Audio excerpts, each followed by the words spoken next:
பாமக பொதுக்குழு கூட்டம் வரும் 17ஆம் தேதி விழுப்புரம் மாவட்டத்தில் நடைபெற உள்ள நிலையில் தைலாபுரம் தோட்டத்தில் நிர்வாகிகளுடன் ராமதாஸ் ஆலோசனை மேற்கொண்டிருக்கிறார். கூடுதல் விவரங்களை தருகிறார் செய்தியாளர் சையத். வணக்கம், விவரங்களை சொல்லலாம்.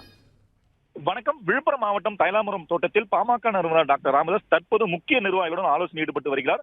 தற்போது அந்த கட்சியின் கௌரவ தலைவர் ஜி.கே. மணி, மாநில நிர்வாகிகள் பரந்தாமன், தலைமை செயலர் அன்பழகன் உள்ளிட்ட முக்கிய நிர்வாகிகளுடன் பாமக நிறுவனர் ராமதாஸ் தற்போது ஆலோசனை ஈடுபட்டு வருகின்றார். வருகின்ற 17ஆம் தேதி டாக்டர் ராமதாஸ் தலைமையில் பொதுக்குழு கூட்டம் விழுப்புரம் மாவட்டம் திண்டிவனம் அருகே நடைபெற உள்ள நிலையில் தற்போது முக்கிய நிர்வாகிகள் ராமதாஸ் ஆலோசனை ஈடுபட்டு வருகிறார். இன்று பாமக ராமதாஸ் ஆலோசனை ஈடுபட்டு வரும் நிலையில் ராமதாஸை சந்திக்க வரும் பார்வையாளருக்கு அனுமதி இல்லை என தகவல் ஒன்று வெளியாகியுள்ளது. நாளை அன்புமணி ராமதாஸ் விழுப்புரம் மாவட்டம் மயிலம் சட்டமன்ற தொகுதிக்கு உட்பட்ட பகுதிகளில் நடைபயணம் மேற்கொள்ளும் இருக்கும் நிலையிலும் பொதுக்குழு கூட உள்ள நிலையிலும் டாக்டர் ராமதாஸ் உடன் பாமக முக்கிய நிர்வாகிகள் ஆலோசனை ஈடுபட்டு வர சம்பவம் முக்கியத்துவம் வாய்ந்ததாக தற்போது பார்க்கப்படுகிறது. பிளே ஸ்டோர் மற்றும் ஆப் ஸ்டோரில் இருந்து பாலிமர் செயலியை QR கோடு மூலம் பதிவிறக்கம் செய்யுங்கள்.